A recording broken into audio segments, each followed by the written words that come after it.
And we're not live. Welcome Volume back. 2 exploration. Yeah, welcome And- back. Day 8 of the Costco Whiskey Tour of the World. And it's an Irish single pot whiskey. Yes, from Boann Distillery, which is located in the Boyne Valley in Ireland. So that's north, the northern area of Ireland. This place has the oldest astronomical monument that is an aligned structure. It's older than Stonehenge. I don't exactly know what that means, but it probably tells like time or day of the year or whatever. I don't know. Anyways, still pretty cool that they have the oldest one. What else about this one?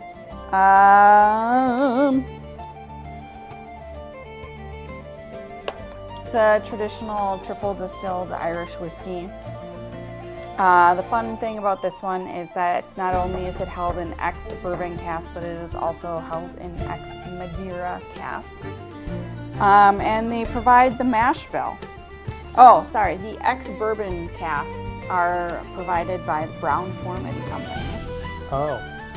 And for those that don't know the brands for Brown-Forman, if you're looking at like Woodford Reserve and Jack Daniels. Those are the big ones. You said Jack Daniels? I said Jack Daniels. Okay, yes, Jack Daniels. So they provide the barrels. The mash bill for this is 40% malted barley, 55% unmalted barley, They're giving you the percentages? 3% oat, and 2% rye. Yep. So they are providing the mash bill for this one.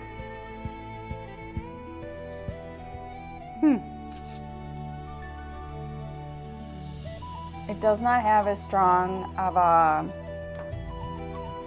aroma as the last one did. Maybe it's just a different aroma. We talked about the Kentucky Hug before. This is about the exact opposite of that.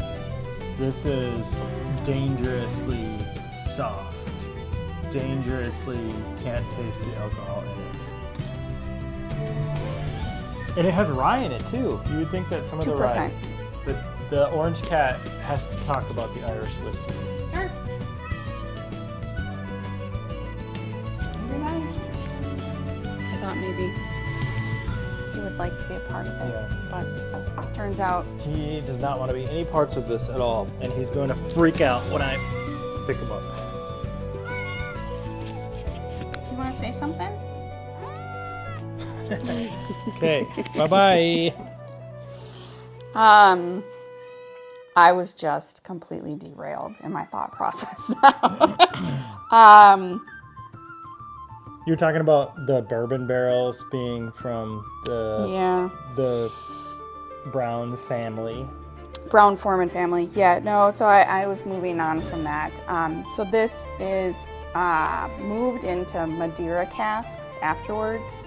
And the Madeira casks are ex-cognac barrels, but they use a range from the Madeira that they source from sweet to dry. And so they will pull barrels from each type of Madeira, and then they put whiskey in that, and then they'll blend it all together.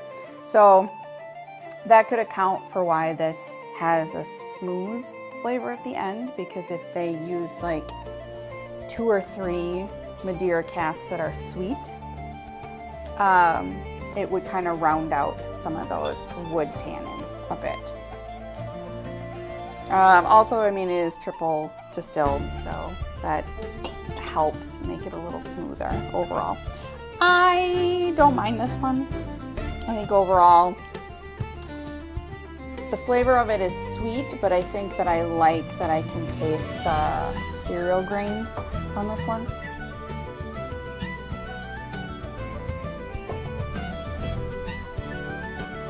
Do you think that is as smooth as I say?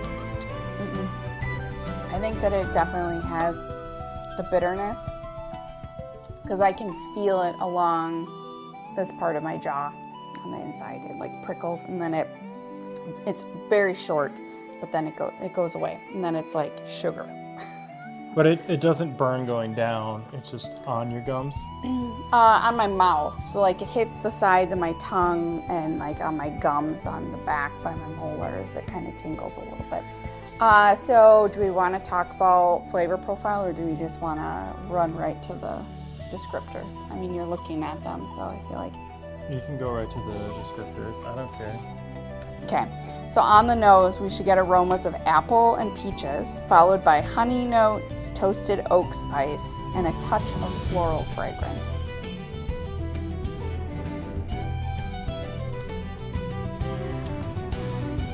I can definitely feel that it has a honey-esque-ness to it. Yeah. I mean, I can totally get that. I don't know if I get Apples? I don't know if I get apples. Maybe like Green apple? maybe like the skin part. You know, like when you cut through the skin of an apple and it has this like hard aroma. Yeah. I get that. I don't know about the rest of it. I definitely don't get a floral fragrance on this one. On the palate, velvety smooth mouthfeel. I 100% agree with that. With peaches and cream, then vanilla, walnuts, dried fruit, cake, and a delicate minerality. I feel like that's a lot.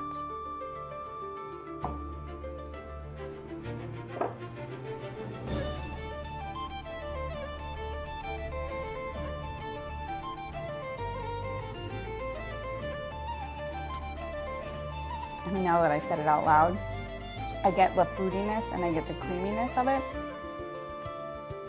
I wonder if that like momentary like harshness that I feel on my tongue before it dissipates is what they're categorizing as the minerality. Makes you salivate for sure, and maybe that's what it is. But it does not taste anywhere near the same as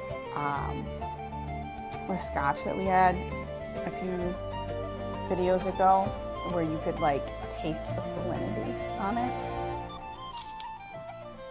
I don't know.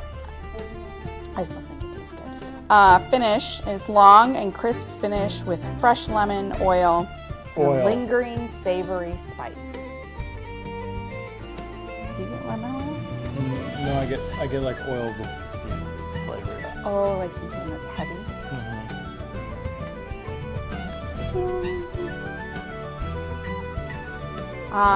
They specifically called out in the description here that their copper pots are handmade Italian copper pots, and they use nanotechnology in the line arm. Wait, Borg nanos? Got some Star Trek in here? The technology allows 6 times more copper contact with the spirit vapor, ensuring that the purest possible spirit is produced. But that also means that they have all that control, so they can make decisions that would leave it to be like an oilier flavor, where they can turn off some of those contacts. It's interesting. Garth agrees with me. He thinks it's also very interesting. Or he's trying to figure out why the cat wheel's in pool mode. That's because I didn't want it running while we were doing it. Yeah, I understand that. What else do we have to say about this one? You like this one, I can tell. I don't dislike this one. It's very nice, it's very clean. I do think, however, I like the other Italian one that we had, or not Italian one, sorry. Irish one on day 4. I do think I like that one better. Okay. This one, I feel like that Madeira finish lends a little bit too much sweetness for me.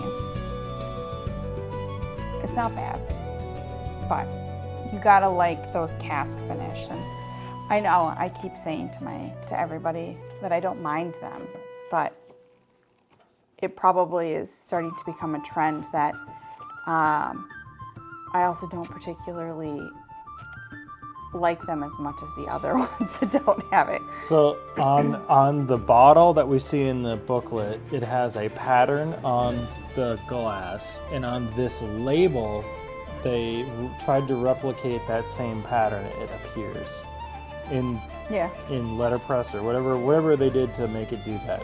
Embossing. They embossed this paper. I mean, it could have been letterpress. We could talk about this whole design, because there's magnets in this bookcase that hold it shut. Super fancy design. Very proud. I mean, I think we kind of chatted about that to begin with, but we can talk about it again. It is significantly higher quality design than the first year. Sorry. Yeah, since last year's. Is this the third year? No, so this is the second edition of the Whiskey Tour of the World. What? Oh, the of very the world. first one that they released that was a whiskey calendar thing like this was all Scotch. Okay, and that was the ones that had the drawers. That had the little drawers. That one was extremely well made. I'm pretty sure we still have that downstairs in our basement somewhere. But last year's was very similar with the bookshelf and the hard-covered books here. But the catalog thing was not hardcover like this. It was kind of a floppy little magazine thing. And I believe that everything was wider. I think that the box was a little bit deeper because the bottles were more stout. They were a different shape than this.